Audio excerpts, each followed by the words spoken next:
It's a good one, this, actually. I was getting myself in a little bit of trouble at school when I was a kid. I got expelled from school, and my mum, she got me a ticket for the local fishing club, for Durham Angling Club. She would take me, I was off school for 2 weeks, she would take me to work with her on a morning, drop me off by the river, which was fortunate right next to where she used to work in a card shop. Right at the end of the first week, I was fortunate enough, when I was stick float fishing, to catch an absolute monstrous dace. I didn't have scales at the time with us, but I did actually measure it, and I can tell you now it was 1/4 of an inch longer than the record fish that I caught in 2002. So God knows what size it was. I got a big roach that day as well, so from that day on I was into specimen dace, and I made it my duty to try and catch big ones. If I wind the clock back maybe 20 years ago to say 2000, the match anglers were catching really big stamper dace, like 10, 12 ounces, and with the odd pounders, and I knew that was my chance again to try and catch this record fish. I even spoke to Angling Times about it, and after catching a pounder myself, I'd submitted the fish into the paper, and I said, in the next 2 years, I'm going to beat that dace record. In 2002, in August, in the bank holiday, I was fortunate enough to catch the fish that I was after, but this time round I had scales and witnesses and did it properly, and I was fortunate enough to get my name in the history books with a fish of 1.5 pound and 2 drams, and yeah, the 41-year-old record was beaten. After I caught the British dace record, you would think that I would maybe lay off the gas a little bit, but it strived me to go even further, and I started fishing for other species, travelling up to Scotland. I got the Scottish bream record. I mean, I was still fishing for the dace as well, though, but sadly, all good things don't last forever. As they say, 2 seasons, a series of floods. We had predation, cormorants. You would get like 12 of them working down the river in tandem at once, and it was heartbreaking to see, but they totally decimated the whole river, and still to this day, it's very rare you hear of a dace getting caught on the River Wear. Naturally, I moved on to other things. I started travelling down south and fishing for tench, even carp as well. And the only time I really came back to trotting on rivers was maybe 4 years ago. I started travelling up to Scotland. I wanted to catch a big grayling, which I chalked that off the list in probably my first season. I had a 3-pounder, and I stayed on them maybe for a couple of years, which took us up to New Year, just gone. And every year I like to set myself little targets, and one species what kept on coming back to haunt me was the dace. I always wanted to maybe travel down to the Hampshire Avon or somewhere else after seeing people on Facebook and that were pounders, but it just never actually happened. And then Christmas just gone, well, New Year, I said, right, I'm gonna have a blast on the River Ribble. I'd been hearing about big fish approaching a pound, and that's the magic number when you're fishing for dace, really. So here I am now, fishing for them all over again. Hi, good morning. You're joining me here on the absolutely splendid River Ribble. It's not a river that I really know that much about. I've only been fishing it for a couple of weeks, but what I can tell you about it is it's absolutely jam-packed with fish. Not only specimen fish like carp, you've got pike, perch, some hefty chub. There's some big roach as well, approaching 2 pound. But the species that we're going to target today is, on cue, is a dace. And it's a fish that's pretty close to my heart. I'll talk about that a little bit later. But for now, I've got the fish in question. It's a little one, but it's a start. It's a little male dace.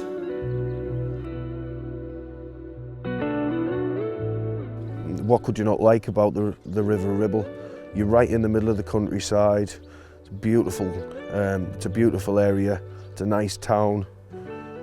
There's no hustle and bustle at the town centre like we get in Preston, where the free stretch is. I love it. It's tremendous.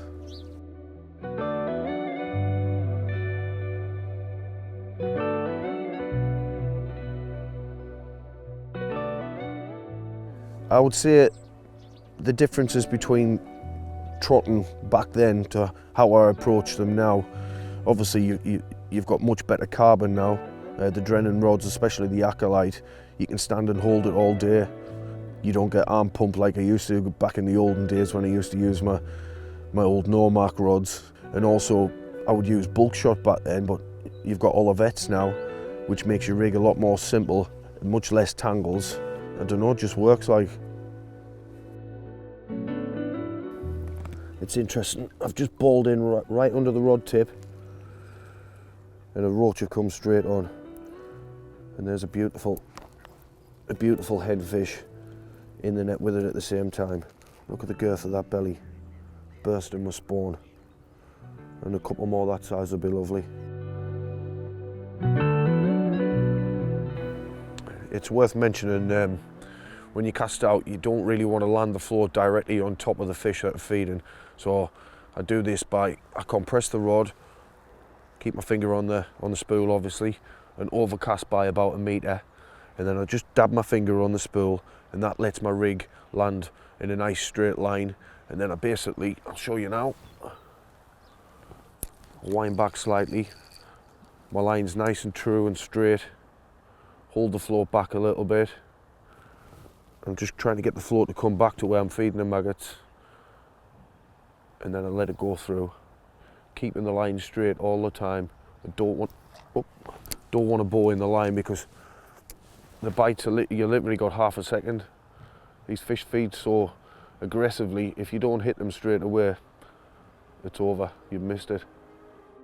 Yeah, you've probably noticed that I use quite a big hook, treble maggot or even 4 maggots at times. This is something I would never do back in days gone by, where you're fishing for fish that are tackle shy. For some reason, the Ribble, these Dace and roach, they don't mind a big bunch of maggots. And the one good thing is if I miss a bite, I can just carry on running through. I can miss 3 or 4 bites, bump a fish. I don't have to change the hook bait, which it means you can get more fish in your net. You can get a bigger net of fish. Even sometimes I'll unhook a fish and put the same hook bait back out. It's crazy like. Because of this, I don't just feed in one spot, how I would usually do. I'll try and throw my maggots out or catapult them out sometimes if I'm fishing a bit further, and I'll fish 2 or 3 different spots. So if I miss the bite, I'm still in the range of the bait that I've been putting in. I'll miss another bite, and then there's still maggots going through that area, and ground bait and hemp as well. Trot it through a little bit further, and before I know it, I'm right under the rod tip, and more often than not, the big fish comes under the rod tip, and there's obviously still maggots there as well. My rig choice for fishing for these days is pretty simple really. I use a long balsa stick float, a 3-gram one, and I fix this in position with 2 or 3 rubbers. I like to use 3 really because it keeps the float nice and stiff on the line. It doesn't move on the strike. And further down the rig, I use a 3-gram Olivette, which is fantastic because it eliminates tangles when you cast. Days gone by, I used to use shirt button style, like a really finesse approach, but you get a lot more tangles like that. And if it does tangle on the strike or on the cast, basically you've got to tackle the whole thing up again. With the Olivette, you don't have to. I use the quick change swivel, the small quick change swivels. They're absolutely brilliant. You can just put your hook links on in a matter of seconds. And then I use 3.3 suplex hook link to a red maggot hook, size 14, which is absolutely perfect, especially when you're using 3 or 4 maggots.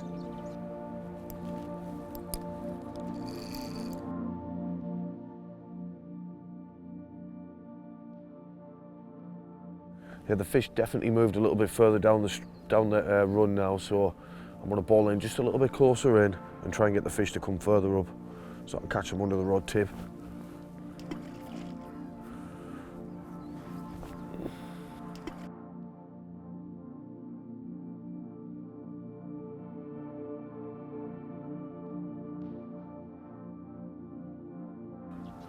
Sometimes if the Dace are really having it, I'll use a much bigger hook, maybe even go up to a 12. I can alternate between treble maggot or like today, I've used corn for the first time ever for Dace fishing, and for some reason they absolutely love it. And also if I'm getting a biter chuck or a fisher chuck, I can swing them to hand as well without the risk of dropping them off, whereas if I was using a 16 or an 18, more often than not they fall off as you're swinging them towards you. You might notice I'm using a longer rod now. I've pulled the 17 footer out the bag because I couldn't quite pick the line up fast enough to hit the bites when it was windy. So I'm using this. It's the first time I've used it, and I'm made up with it. Like I'm hitting virtually every bite, and I can pick the line up due to the fact it's got an extra 3 foot length. It's still quite light, and it's got a lovely playing action as well. I'm fishing corner here now, and I seem to be getting better fish. See how quick the rod picked up the line there, and I was in direct contact with the fish straight away. I couldn't do that with a 14 footer before. This corn's definitely picking off the better fish. Yeah, my first weekend on the Ribble was probably a month ago. I fished a different stretch of this on one of the free stretches. My first day went quite well, but the dace weren't that big. I don't know if it was because the big fish hadn't migrated to that area, but basically I probably had about 100 fish, fishing similar style to where I am now, but a lot shallower. I ended up with 19 pound on the first day, and then I returned to the same stretch the following day and got on one of the favoured roach swims. I targeted the roach from the morning, and from the outset I was catching half pounders, and I ended up with a £1.10 what I weighed, a couple of nice days as well. And then the following weekend I came to the stretch that I'm on now. Really fished hard that day, and the conditions were a little bit better. There was a bit more water in the river, slightly coloured. What a fantastic day I've had here on the River Ribble, fishing the stick float down the middle of the river. I've had chub, roach, some absolute clonking dace for 62 pound, and I'm not joking, I can hardly lift my net. Then last weekend I came, which was my birthday weekend. I had my little sidekick with us that weekend. I brought my daughter with us, and it was the first time she's ever float fished on a river before.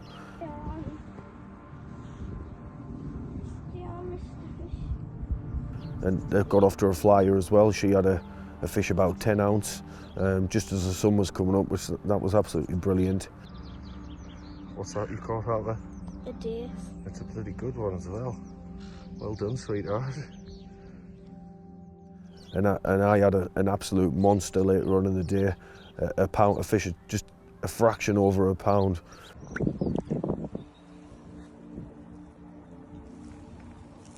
Now that is what you call a dace.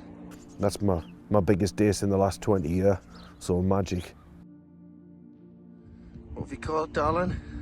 A big roach. It's the biggest one of the trip so far, isn't it? Yeah. On whose rod? Mine. And we got it on camera. What a fantastic day we've had here again on the River Ribble. On my birthday as well. 38 pound of cracking dace. Topped off with this beautiful 1 pounder. Look at the size of that. And who caught the biggest roach? Me. You have a good day? Yeah. Give him a kiss. Unfortunately, we are coming towards the end of the season now, but I have had a massive dace, slightly over a pound. I've enjoyed some brilliant memories from my daughter. She's had her first dace, but I'd be lying if I said I didn't want to break my own record, which still stands from 2002, and he's hoping. Yeah, in about 6 hours, I've had just over 20 pound of hard fighting Lancashire dace. There's some belters in there up to about 8 to 10 ounces and a couple of roach thrown in for good measure. And honestly, it's nice to be back.